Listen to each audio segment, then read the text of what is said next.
Today I fucked up by sleeping with my Jimmy out. This happened several years ago when I was living in this old house in an older area of my city. The house was a duplex and I lived up top with two roommates that were rarely there, which meant that I got the place to myself most of the time. My girlfriend would stay the night with me pretty consistently, and as consenting adults, we would do that thing, the sex, as they say. Now, to clarify, I'm not the tidiest person, but I do clean enough to make sure there aren't bugs and shit all over the place. But as I mentioned, this house was about as old as Christ himself. Dirt just seemed to come up out of the floors no matter what I did, and bugs came with it. The sweet guy that lived downstairs was not so clean from what I understand, and consequently a lot of the bugs that were straight chilling in his place would come and visit sometimes. Some of those bugs included camel crickets that would presumably emerge from the depths of the basement that no one had access to, other than the landlord. So, one night me and my girlfriend did that thing, the sex,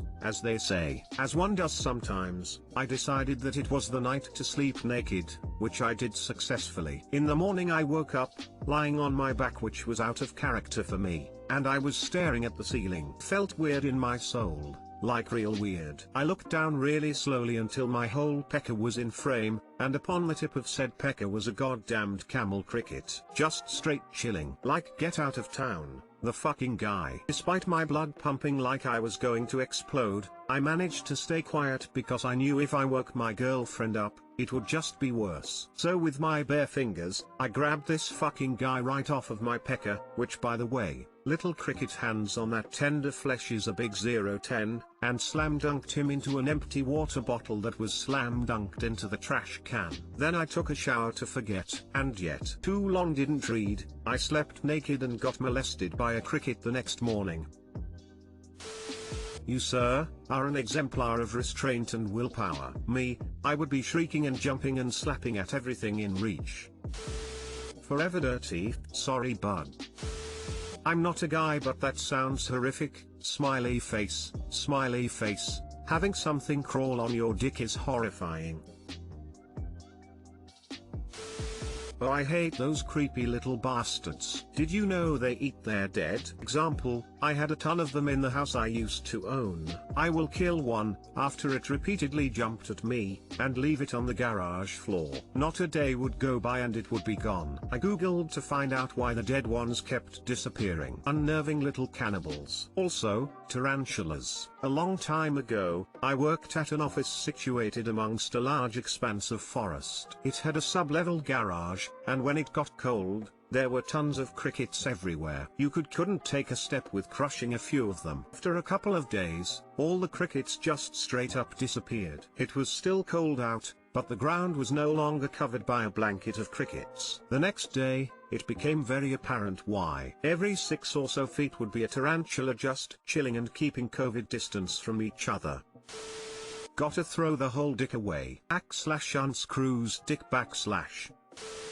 Today I fucked up by peeing in a cup, then having to force myself to drink all of it in front of my girlfriend, who also drank it without knowing. Happened a while back, she will never know. It was late at night, I was in bed and needed to pee, but someone was in the bathroom. So lazily I grabbed a large plastic cup that was on my nightstand, peed in it, then went back to sleep. The following day woke up forgetting about the cup and went to school. The next night my GF was overspending the night. She woke me up mid-sleep to say that she was thirsty and didn't feel comfortable grabbing water with my parents still out in the living room. Frustrated and wanting to go back to sleep, I grabbed the full cup, not thinking or knowing pee was in it because the lights were off, and handed it to her. She started drinking and moments later said that the water tasted funny. I lazily said that it was sitting on my nightstand for a while and is probably stale. She tried drinking it again, then said that she couldn't anymore because it tasted of. Frustratingly took the cup, drank it, then know how that is a little weird, got out of bed,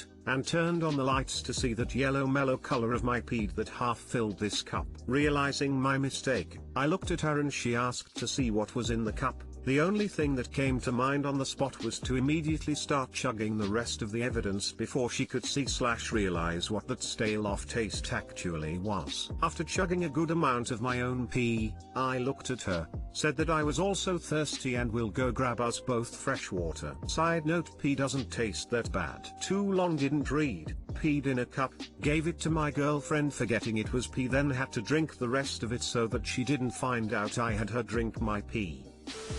Must have been some light pee. Dark pee stanks. One could argue it's more work to pee in a plastic cup without splashing it everywhere than it is to just go to the bathroom. This better not awaken anything in me. In Pelton.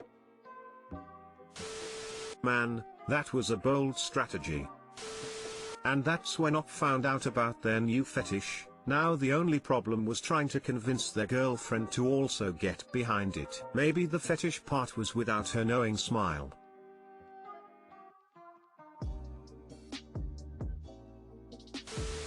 Today I fucked up by drinking coffee. Today I fucked up by drinking coffee for the first time in 2 weeks. I'm a regular coffee drinker. I work late night shifts, sometimes till 4 in the morning, and usually with only about 6 hours of sleep during the day. Coffee is basically a necessity in my life. However, I had the misfortune of contracting the dreaded Rona. So of course I get banned to quarantine, and with plenty of opportunity for rest I feel no need for my regular coffee intake. My sleep schedule during quarantine has been pretty much all over the place, some days taking naps, some days sleeping through the night and staying up all day. The headache from caffeine withdrawal sucked, but honestly it kind of felt like part of the symptoms I was experiencing, so I didn't think much of it. Once my quarantine is over I'm feeling good and I've been able to get out and about. I took a mid-morning nap today, technically yesterday now, just cause I was bored and didn't have much else to do. Woke up at noon and decided to have myself a cup of joe. Here's the fuck up. I had built up a pretty good caffeine tolerance. I was used to have a very large cup of coffee, like the largest you can get at Buc-ee's, so when I made myself some cold brew at home I made it the size I'm used to. After lunch I noticed my hands were getting a little shaky. No big deal, I thought to myself, I just forgot I hadn't had coffee in a while. Well, the shakes lasted through dinner, and after dinner I decided I needed to go for a walk to help get rid of the extra energy. Now,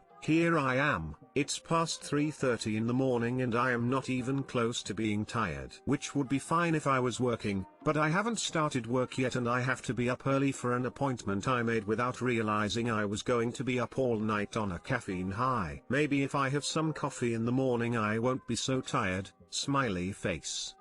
Too long didn't read. I had a good caffeine tolerance, so I drank way too much coffee after not having any at all for 2 weeks and now I can't sleep. If you do this again, drink lots of water to help flush the caffeine out of your system. May have made that mistake once or twice myself. I had a coffee drinking fuck up when I was in high school. My dad and I stayed up late to watch the Red Wings game that went into double overtime, so I was super sleepy when I woke up in the morning. I was not a coffee drinker at the time, so I didn't realize that drinking 2 large cups of coffee in the morning wasn't a good idea. So I get to school okay. About a couple hours in, my stomach started churning and gurgling like never before. It wanted everything out, and fast. Got so bad I had to clench my entire body to keep the ass volcano from erupting. It was painful. Now, why didn't I just use the school's bathroom? I had anxiety as it was, plus in order to deter kids from smoking, they decided to remove all the stall doors. I ended up going to the office to call my dad to pick me up so I could poop at home. It should be, and maybe is, illegal to remove stall doors from school bathroom stalls. Plus, you must be a guy. They would never do that to the girls' room, with or without smoking. I'm not normally a men's rights activist, but damn, a little privacy. That tolerance thing is very real. Also, I'm gonna steal Buc-ee's. Damn, I thought it was some Canadian or foreign coffee chain, didn't think of Starbucks until you said it. At least there were no spiders in there. The tiny animals don't appear until you get the alcoholic DTs, not caffeine overload. /carrot /__carrot.